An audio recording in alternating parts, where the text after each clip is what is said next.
Your political ideology, we know is them capitalists. 7:35, and as the image says, Peter on Politics is here, but the tune is about the man we're talking about this morning, Nelson Mandela. It's Nelson Mandela Day as declared by the United Nations. It was done back in 2009, but we are talking specifically this morning about his 67 years of service to public life.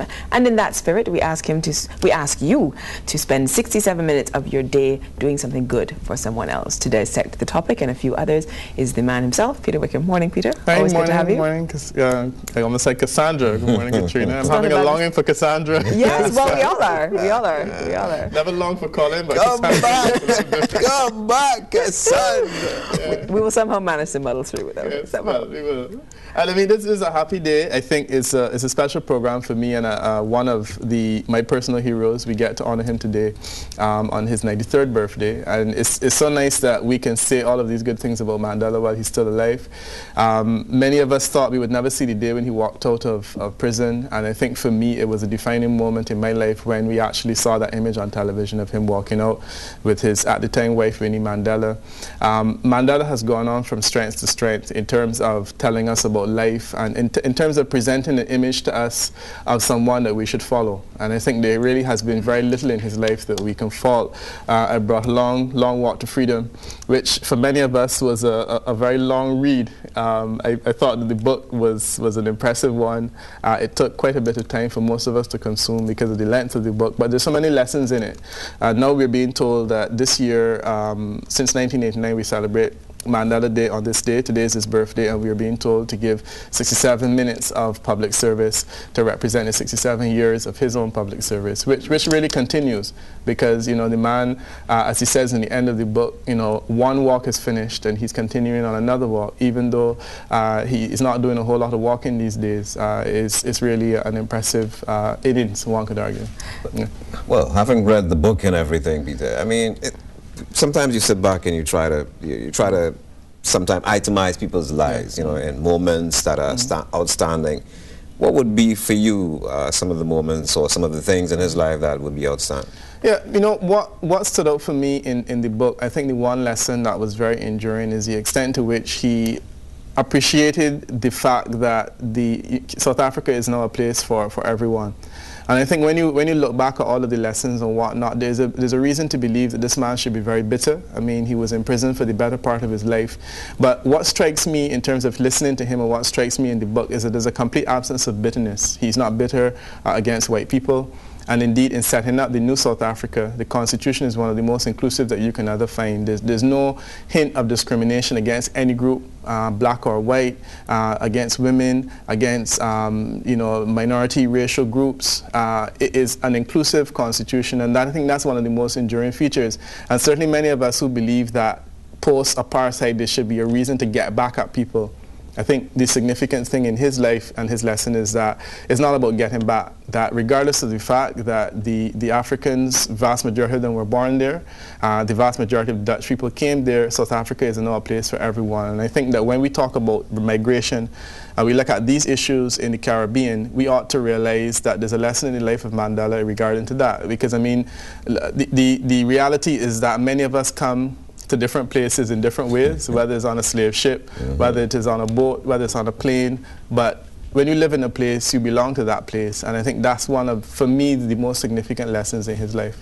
Peter, Nelson Mandela's image, or Madiba as he's called by his clan name, and again that speaks to how familiar people feel with him. Is he the glue that holds the post-apartheid South Africa together? We cannot forget the tears of the Truth and Reconciliation Commission, men, women, children. Is he the glue? I see that, and I worry that when he closes his eyes eventually, and I think many of us are concerned that that time will be relatively soon, we wonder what will happen to South Africa and whether it will disintegrate in that way. I mean, the politics has changed in many ways. The African National Congress has separated now, so the ANC is now split in two, which is not surprising. Many political environments where that type of thing occurs, you normally find the leading political party splits in two. I mean, in Barbados it happened. Why should it not happen in South Africa? The question is, what will it mean when he finally closes his eyes and the tribalism, which has been simmering for a long time begins to come to the fore. The crime rate in South Africa, certainly in Johannesburg, is one of the highest in the world. That many people worry about that, and they also see him as a calming force. When he goes, the question is what will happen. But at the same time, we are happy that he's still here, and we're hoping that the South Africans will live his lesson and live his life as time goes on. One of the significant things I wanted to mention too about his example is the fact that he became president of South Africa and then he retired. Yes. You know, I mean, Colin, you say yes because I think I think this is a problem that African leaders, indeed, this is a problem that leaders all over the world seem to have, that they don't know when to stop. But especially for the Africans, leaders, though, it just seems to me that they come up with, we have these high expectations of them, and we rally with them, and then 20 years, 30 years, and so you have a life of distinguished service, and it is corrupted by virtue of the fact that, like Mugabe, you feel that you need to continue until the last breath leaves your body. And I mean, Mandela flew in the face of all of this. He became president, and he spoke of his readiness to retire even long before the term had ended. And I think that also sends a signal of almost perfection, of near perfection in relation to the way that he has operated in his life, you know, and leading by example, telling us what we ought to happen. So I create something, I set it up, I put a constitution in place, and then I lead by example by saying, look, there's a time to go, and he could have been president today.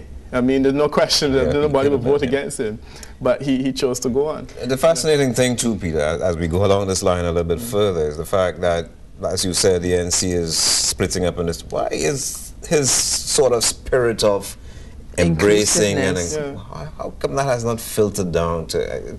Because you sense that there's still that simmering undercurrent, and like you said, people probably just waiting not to disrespect him while he's alive. You sense that there's this simmering. Why hasn't that filtered down? I don't know.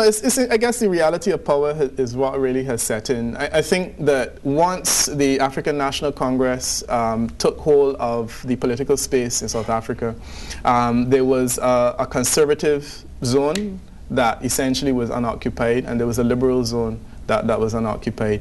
It would have been unlikely that the governing apartheid government could ever really be revitalized and brought back. I mean, it's not going to happen. So in the way that the Conservative Party in Barbados went out of vogue, I expect that they too would go out of vogue, and they have essentially gone out of vogue. So it then means that regardless of whether Mandela is there or not, there will be people who will feel I can be true to his image, or true to his legacy, and there are others that will say I can be more true to his legacy. And that's essentially what happens now, where we have the left and the right of the ANC essentially splitting and going in different directions. So the feeling is that the unity is there, but I believe that there are some who interpret his vision in different ways, and perhaps that's part of the development of the system. I mean, that part, you know, I don't know is such a bad thing. If you have two ANCs emerging and battling for power competitively, there's really nothing wrong with that. I think what the problem we will have is that where it spills over into violence and it is interpreted in many different ways.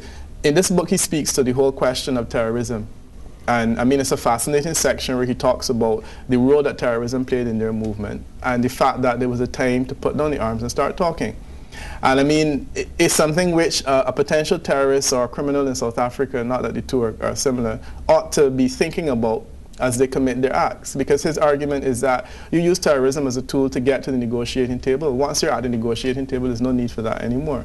And I mean, this is, I think, a lesson that terrorists all over the world ought to learn. In these times when there are so many facilities whereby one can sit and talk, why is it necessary?